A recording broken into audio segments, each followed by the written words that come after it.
Dear investor, what is going short in the market? Going short basically means that you're taking in a position that gains in value when the market drops. How can you do that?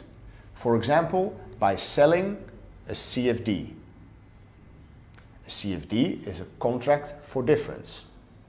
It's a leveraged product, so be cautious, because with investing 10 or 20% of the underlying value, you're basically taking on a position which is 5 or maybe even 10 times bigger in the market.